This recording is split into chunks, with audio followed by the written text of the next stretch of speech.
cause of formation of acidic, basic and neutral salt. क्या reason होता है कि कभी हमें एसिडिक सॉल्ट मिलता है? सॉल्ट हमारा अगर हम उसको वाटर में डिसोल्व करें तो कई बार उसका नेचर बेसिक होता है, कई बार न्यूट्रल होता है। तो इसके बारे में वैसे तो हम पहले देख चुके हैं, ठीक है, आज लिखना है बस। चलो जी, तुम ही बताओगे न्यूट्रल सॉल्ट हमारा कब बनता है? सॉल्ट कैसे फॉर्म होता है? तो तुम्हें पता है सॉल्ट फॉर्म होता है जब रिएक्शन हो किसके, एसिड और बेस के बीच में, ठीक है। या तो हम क्या बोलेंगे, न्यूट्रलाइजेशन रिएक्शन बोलते हैं इसको। और तरीके से ही बन सकता है जब एसिड के रिएक्शन किसके साथ हो, मेटल मेटल ऑक्साइड। वहां पे जो मेटल ऑक्साइड कह रहे हैं उसका भी नेचर कैसे कह रहे हैं, बेसिक बोल रहे हैं। यानी कि एक तरीके से होता क्या है कि रिएक्शन जो हमें हो रही होती है वो एक एसिड या फिर बेस के साथ ही हो रही होती है, तब जाके हमें सॉल्ट मिल रहा होता है, ठीक है। हम बात करें कि बेस की, तो उसके साथ होती है नॉन मेटल ऑक्साइड। तो नॉन मेटल ऑक्साइड का नेचर भी कैसा होता है, एसिडिक होता है। क्लियर है? तो हम यहाँ पे बात करेंगे न्यूट्रल सॉल्ट हमें कब मिलेगा, जब रिएक्शन में एसिड भी स्ट्रॉन्ग हो और बेस भी स्ट्रॉन्ग हो। क्या करेंगे, वो फुल्ली आयनाइज हो जाएंगे और एक दूसरे को न्यूट्रलाइज कर देंगे, तब हमें न्यूट्रल सॉल्ट मिलेगा। अगर मैं पूछूं न्यूट्रल सॉल्ट की पीएच वैल्यू कितनी होगी तो कितनी होगी? So 7. 7 होगी, बिल्कुल ठीक। एसिडिक सॉल्ट कब मिलेगा हमें? एसिडिक सॉल्ट, सॉल्ट अगर हमारा So जब एसिडिक, जब स्ट्रॉन्ग स्ट्रॉन्ग और बेस होगा। जब स्ट्रॉन्ग एसिड होगा और वीक बेस होगा। पीएच वैल्यू कितनी होगी ऐसे सॉल्ट की, कितनी होगी? सर एसिडिक एसिडिक तो होगा, पीएच वैल्यू कितनी होगी ऐसे सॉल्ट की जो एसिडिक सॉल्ट सर होगा? Less than 7। लेस देन 7, बिल्कुल ठीक। और बेसिक सॉल्ट बनेगा तब, बेसिक सॉल्ट मोर की than more than 7। 7 more than 7। Sir तो ग्रेटर देन 7 होगी। हाँ, तो इसमें देखो 3 पॉइंट हमें यही लिखना है। तो फर्स्ट पॉइंट में लिखो, पॉइंट नंबर 1 लिखो, when equally strong acid, when equally strong acid and base react, when equally strong acid and base react, comma, they fully neutralize each other, they fully neutralize each other, full stop. Due to this a neutral salt is formed. Due to this a neutral salt is formed. Due to this a neutral salt is formed. Second point लिखो, when a strong base, when a strong, sorry, हाँ चलो ये लिख लो, when a strong base reacts with a weak acid, when a strong base reacts with a weak acid, comma, the acid is unable, the acid is unable to fully neutralize the base, to fully neutralize the base, full stop. Due to this, a basic salt is formed. Due to this, a basic salt is formed. Due to this, a basic salt is formed. Third point, when a strong acid, when a strong acid reacts with a weak base, when a strong acid reacts with a weak base, reacts with a weak base, comma, the base is unable, the base is unable to fully neutralize the acid. The base is unable to fully neutralize the acid. To fully neutralize the acid. Full stop. Full stop. Due to this, an acidic salt is formed. Due to this, an acidic salt is formed. Due to this an acidic salt is form. Heading डालो characteristics of salt. Characteristics of salt, characteristics मतलब हम salt के बारे में बात करेंगे कि भाई सॉल्ट होता कैसे, कैसा दिखता होगा, कैसा कलर होता है, ठीक है, स्ट्रक्चर कैसा है। तो सॉल्ट के बारे में जो हम बातें कर रहे हैं वही क्या है, कैरेक्टरिस्टिक्स ऑफ सॉल्ट्स हैं। तो इसमें पॉइंट लिखो, हेडिंग लिखो कैरेक्टरिस्टिक ऑफ सॉल्ट, और पॉइंट नंबर 1, कैसा लगता है तुम्हें सॉल्ट कैसा होता होगा? Solid, liquid, gas? Solid. Sir solid solid. Form में। पाउडर्ड है कि क्रिस्टल्स हैं? Sir crystal. क्रिस्टल। क्रिस्टल है, ठीक है। जो हमारे घर में भी जो सॉल्ट है, ठीक है, वो भी इसी इसी फैमिली का एक मेंबर है, ठीक है। क्या मॉलिक्यूलर फॉर्मूला क्या होता है उसका, जो हम सॉल्ट यूज करते हैं फूड में अपने? NaCl। NaCl, सोडियम क्लोराइड, और क्या भी बोलते हैं इसको, कॉमन सॉल्ट, ठीक है, table salt. Common salt, table salt. तो ये हम नॉर्मल लैंग्वेज में इसको सॉल्ट बोल रहे होते हैं अपने घर में, लेकिन ये सब सॉल्ट को रिप्रेजेंट नहीं करता है। ये क्या है, उस फैमिली का बस एक मेंबर है, ठीक है। जबकि हमें इसे या तो टेबल सॉल्ट बोलना चाहिए, कॉमन सॉल्ट। अब नॉर्मली हम बोलने लगते हैं, ठीक है, चीजों को शॉर्ट में बोलने लगते हैं। तो सॉल्ट्स में क्या है, डिफरेंट डिफरेंट सॉल्ट्स होते हैं। तो फर्स्ट पॉइंट होगा, most of the salts are crystalline solid. Most of the salts, most of the salts are crystalline solid. क्योंकि देखो, तुम सॉल्ट का एक दाना अलग से उठा सकते हो, जब सॉल्ट गिर जाता है तो पाउडर फॉर्म में नहीं है, उसे तुम ऐसे स्प्रेड कर दो, बिखेर दो, तो तुम्हें वहां एक छोटा छोटा सा एक दाना दिखाई देगा, यानी वो क्रिस्टल फॉर्म में।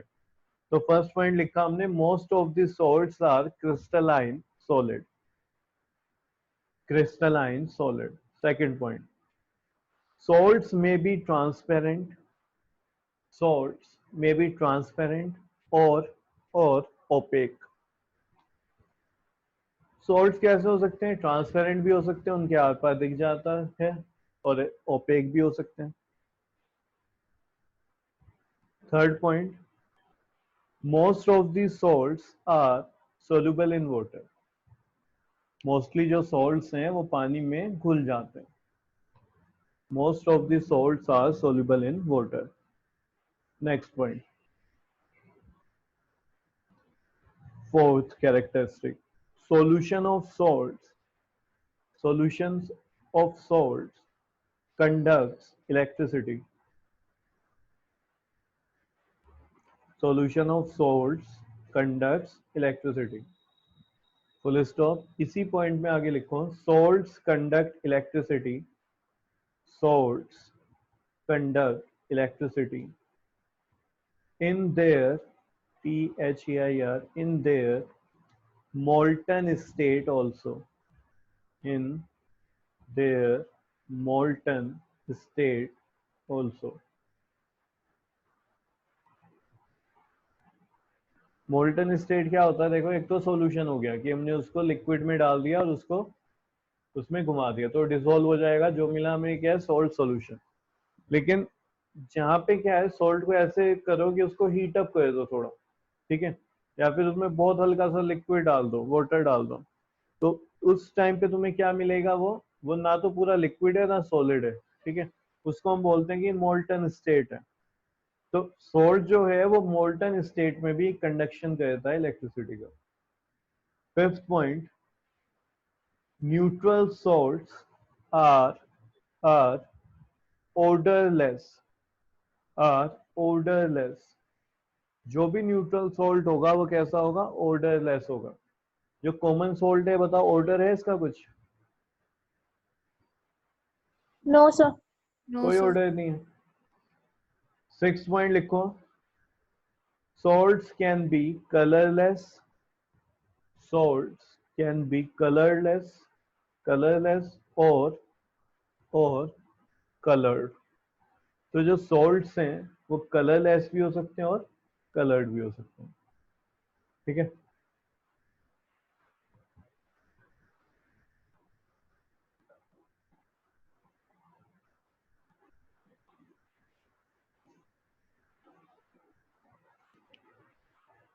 अब हम बात करेंगे, नेक्स्ट टॉपिक है हमारा water of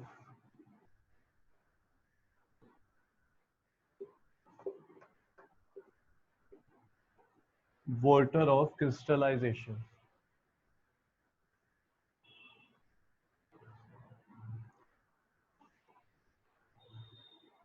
water of crystallization, देखो क्या होता है वाटर ऑफ क्रिस्टलाइजेशन। अभी तुम क्या करना, मीटिंग के बाद सर्च करना, ठीक है, सोल्ट्स सर्च करना, सिर्फ लिखना सोल्ट्स और उसकी इमेज में जाना, तो तुम्हें वहां पे बड़े बड़े एक रॉक टाइप दिखाई देंगे, ठीक है। कोई ब्लू कलर का दिखाई देगा, ठीक है, कोई तुम्हें येलो कलर का दिखाई देगा, व्हाइट कलर का दिखाई देगा। तो जो सोल्ट्स हैं वो कलर्ड लेस भी हो सकते हैं और कलर्ड भी हो सकते हैं, ठीक है। अब क्योंकि हमने कौन सा सोल्ट देखा है, हमारे दिमाग में वही आता है कॉमन सोल्ट, हमें लगता है इसी तरीके का सोल्ट होता होगा सबके सब, ठीक है, लेकिन डिफरेंट डिफरेंट क्या है सोल्ट्स होते हैं। तो यहाँ पे हम बात कर रहे हैं वाटर ऑफ क्रिस्टलाइजेशन, ऐसा सोल्ट जिसमें मोलिक्यूल हो वाटर का, ठीक है, क्या हो, वाटर का मोलिक्यूल हो, ठीक है, तो उसे हम बोलते हैं वाटर ऑफ क्रिस्टलाइजेशन। ऐसे सॉल्ट को जिसमें वाटर के मॉलिक्यूल प्रेजेंट हो, ऐसे हम सॉल्ट को बोलते हैं वाटर ऑफ क्रिस्टलाइजेशन, ठीक है। और ऐसे सॉल्ट हमेशा क्रिस्टल फॉर्म में होते हैं, ठीक है, कैसे होंगे, क्रिस्टल फॉर्म में होंगे। दूसरा, कलर्ड होंगे, जैसे कि मैं बात करूं कॉपर सल्फेट, ठीक है, और इसके साथ 5 मॉलिक्यूल्स ऑफ H2O, क्या ये, कॉपर सल्फेट पेंटा हाइड्रेटेड। पेंटा क्या होता है, 5 को हम बोलते हैं पेंट, ठीक है, तो इसका नाम क्या हो जाएगा, copper sulphate pentahydrate. Copper sulphate pentahydrate. जो हाइड्रेट है ये वर्ड यूज होता है वाटर के लिए, किसके लिए, वाटर के लिए, और पेंटा यूज हो रहा है 5 के लिए, तो ये पेंटाहाइड्रेट है। कौन सा molecule, copper sulphate pentahydrate. Colour होता है इसका ब्लू, याद रखना, क्या कलर होता है इसका, ब्लू। ऐसे ही बात करें हम फेरस सल्फेट हेप्टाहाइड्रेट, ठीक है, हेप्टा मीन 7, तो ये बन गया हमारा फेरस सल्फेट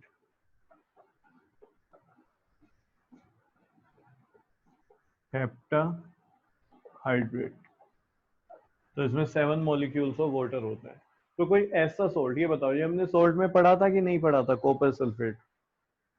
कॉपर सल्फेट भी होता है देखो, और कॉपर सल्फेट पेंटाहाइड्रेट भी होता है, ठीक है, तो यहाँ पे दोनों ही चीजें होती हैं। तो अगर हम बात करें कि भाई ये क्या था, सोल्ट है कि नहीं, बिल्कुल था, वहां पे बना था, ये भी सोल्ट बना था, तो ये भी सोल्ट था। लेकिन यहाँ पे क्या है, इनके साथ एडिशन में क्या है, वाटर के मॉलिक्यूल, यहाँ पे 5 मॉलिक्यूल्स हैं वाटर के और यहाँ पे 7 मॉलिक्यूल्स हैं वाटर के। तो ऐसे सोल्ट को हम बोलते हैं वाटर ऑफ क्रिस्टलाइजेशन, इस पे लिख लेना, मोस्ट इंपोर्टेंट।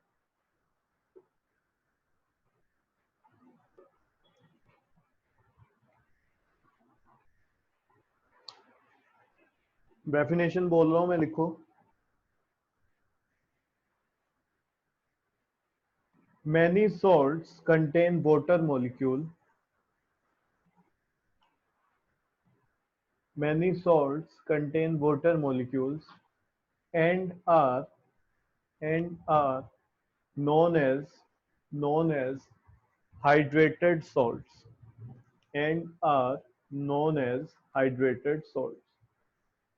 तो कुछ सॉल्ट हैं, होते हैं, ठीक है, काफी सॉल्ट होते हैं जिनमें क्या होता है, वाटर मॉलिक्यूल्स होता है, ठीक है, वो क्या कंटेन कर रहे होते हैं, water molecules.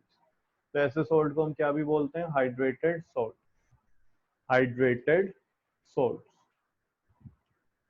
HYDRATED, hydrated salt. आगे लिखो, full stop. The water molecules present in salt, the water molecules present in salts is known as is known as water of crystallization, is known as water of crystallization।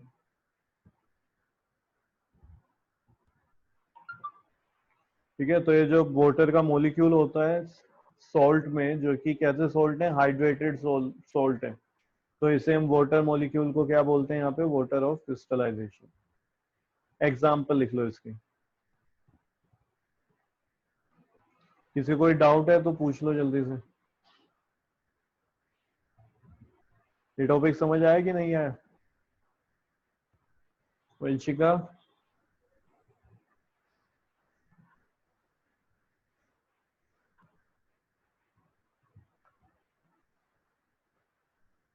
Sir आपकी आवाज नहीं आ रही। अब आ रही है? Hello, यहाँ पे Z आएगा, ये गलती से एस लिखा गया, इसको ठीक करो पहले तो।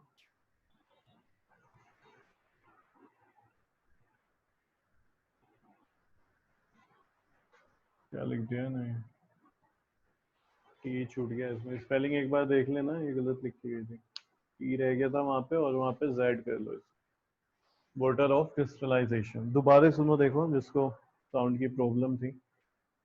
यहाँ पे मैं कह रहा हूँ कि भाई सॉल्ट जो होता है वो एसिड और बेस की रिएक्शन के बाद सॉल्ट बनता है। कुछ सॉल्ट ऐसे हैं जो हाइड्रेटेड होते हैं, यानी कि उनके साथ वाटर मॉलिक्यूल होता है, ठीक है, तो ऐसे सॉल्ट को हम बोलते हैं हाइड्रेटेड सॉल्ट। क्या बोलेंगे ऐसे सॉल्ट को जिसके साथ वाटर मॉलिक्यूल है? Hydrated salt. जैसे कुछ एग्जांपल लें, हम बात कर रहे हैं कॉपर सल्फेट पेंटाहाइड्रेट, पेंटा मींस 5 और हाइड्रेट मींस होता है वाटर, तो इसका पूरा नाम हो गया कॉपर सल्फेट पेंटाहाइड्रेट, ठीक है। फेरस सल्फेट हेप्टाहाइड्रेट, ठीक है, हेप्ट होता है 7। तो इन्हीं मॉलिक्यूल्स को, ठीक है, जो इनमें वाटर का मॉलिक्यूल्स होता है, इसे हम बोलते हैं वाटर ऑफ क्रिस्टलाइजेशन। क्लियर है? ऐसे सॉल्ट्स जिनमें वाटर मॉलिक्यूल कंटेन होता है, यानी जिनमें क्या होगा, वाटर के मॉलिक्यूल होंगे, ऐसे सॉल्ट को बोलते हैं हाइड्रेटेड सॉल्ट, और इस वाटर मॉलिक्यूल को बोलते हैं सॉल्ट में वाटर ऑफ क्रिस्टलाइजेशन। ये जितने भी इस तरीके से जिनमें वाटर ये ऐड होता है, कंटेन होता है सॉल्ट में, यानी हाइड्रेटेड सॉल्ट जितने भी होते हैं, ये मोस्टली क्रिस्टलाइन होते हैं, ठीक है, यानी क्रिस्टल फॉर्म में होते हैं। रीजन क्या होता है? यही वाटर की वजह से। प्लस मोस्टली कलर्ड होते हैं, ठीक है, इनका कलर्ड भी किस वजह से होता है? इसी वाटर ऑफ क्रिस्टलाइजेशन की वजह से, ठीक है, जो मॉलिक्यूल्स ऑफ वाटर है। तो इसमें मैंने तुम्हें डेफिनेशन लिखवाई है, जिसकी रह गई है, जिसको साउंड नहीं आ रहा था, दोबारा से एक बार सुन ले। तो इसमें लिखवा है many salts contain water molecules and are known as hydrated salts. Full stop. The water molecules present in salt is known as water of crystallization. यहाँ तक लिख लिया सबने? Yes sir. अब लिखो Yes, for sir. Example copper, for example copper sulphate pentahydrate, copper sulphate pentahydrate, bracket में formula लिख लेना, बोर्ड पे लिखा हुआ है देखो।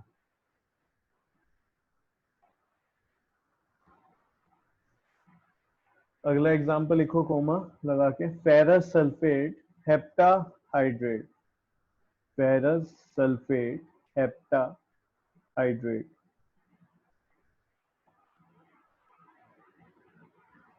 फेरस सल्फेट हेप्टाहाइड्रेट, फॉर्मूला लिख लो इसका भी, FeSO4 7H2O,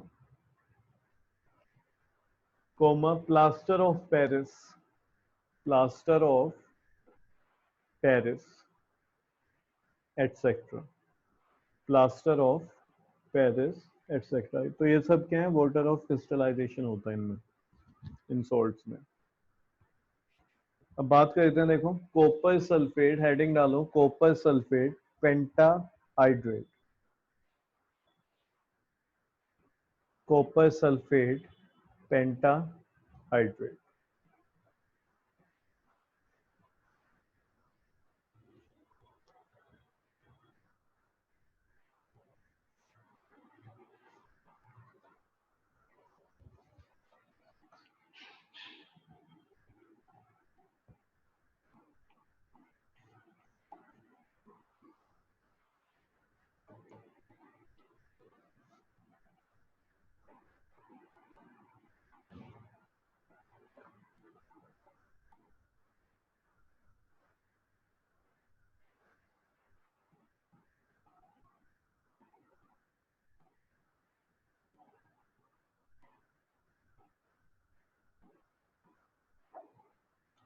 इसके बारे में बात करते हैं, कॉपर सल्फेट पेंटाहाइड्रेट।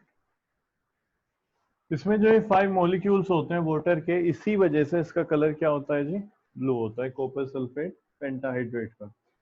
अगर हम क्या करें, इसको हीट कर दें, ठीक है, अभी लिखना नहीं है कुछ भी, तुम्हें सिर्फ समझना है। इसको क्या कर रहे हैं हम, हीट कर रहे हैं कॉपर सल्फेट पेंटाहाइड्रेट को, ठीक है, तो यहाँ पे लिख देते हैं हीट। तो होगा क्या, जो इसके मॉलिक्यूल्स हैं वाटर के 5 मॉलिक्यूल्स, वो अलग हो जाएंगे इससे। तो यहाँ पे मुझे क्या मिलेगा, copper sulphate plus 5 molecules of water. इसका जो कलर है वो होता है ब्लू, और इसका कलर हो जाएगा व्हाइट, ठीक है। तो यहाँ पे जो कलर था ब्लू, वो किसकी वजह से था, वो था यहाँ पे वाटर्स के मॉलिक्यूल, जो 5 मॉलिक्यूल्स ऑफ वाटर थे।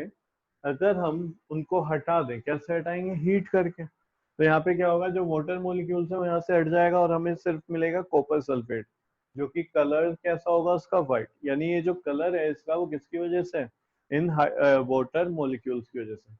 अगर मैं दोबारा से, ठीक है, मेरे पास कॉपर सल्फेट है यहाँ पे, इसमें मैं ऐड कर देता हूँ वाटर मॉलिक्यूल्स, ठीक है, क्या किया मैंने, 5H2O मॉलिक्यूल्स यहाँ पे मैं ऐड कर रहा हूँ।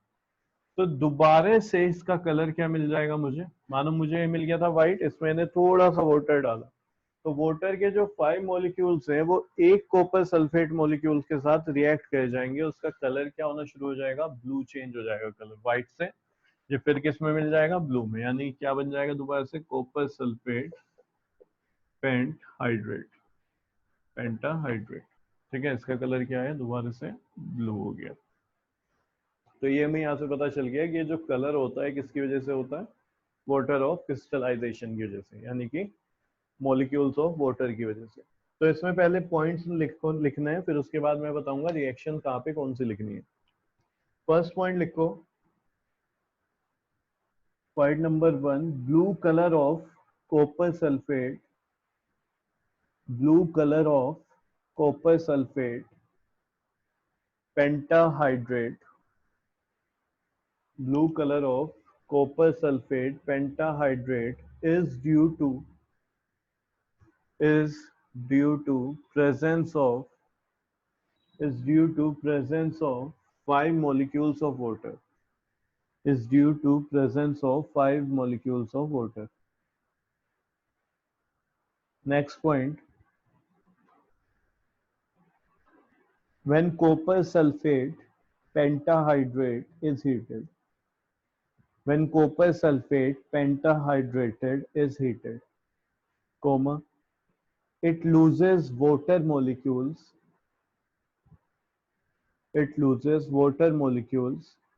and turns into gray white color,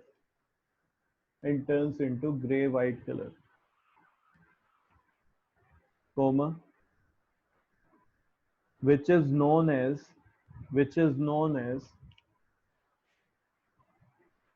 anhydrous copper sulfate, anhydrous copper sulfate। anhydrous means जिसके पास वाटर मॉलिक्यूल नहीं होंगे, वाटर नहीं होगा, which is known as anhydrous copper sulfate। तो जो ऊपर रिएक्शन लिखी है फर्स्ट वाली, जिसमें हीट करा रहे हम, इसको लिख लो, सिर्फ यही लिखना।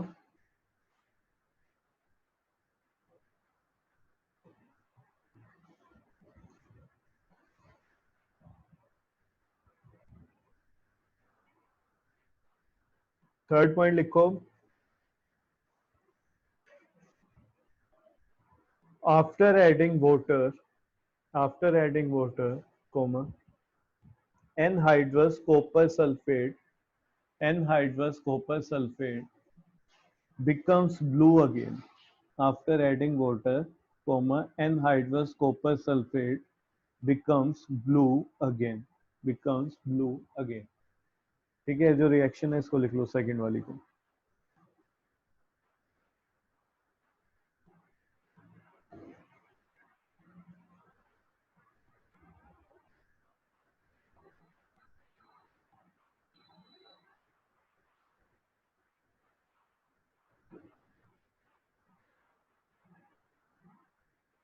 सर सेकंड पॉइंट रिपीट कर दो एक बार. When copper sulfate pentahydrate is heated, comma, it loses water molecules. It loses water molecules and turns TURNS into gray-white color and turns into gray-white color, comma, which is known as anhydrous copper sulfate, which is known as anhydrous copper sulfate.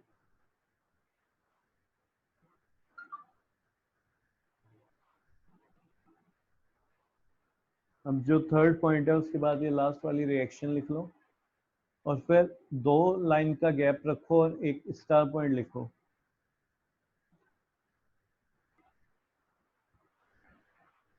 The green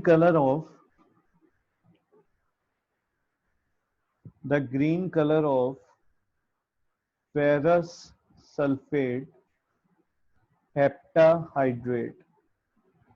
The green color of ferrous sulfate heptahydrate is due to the presence of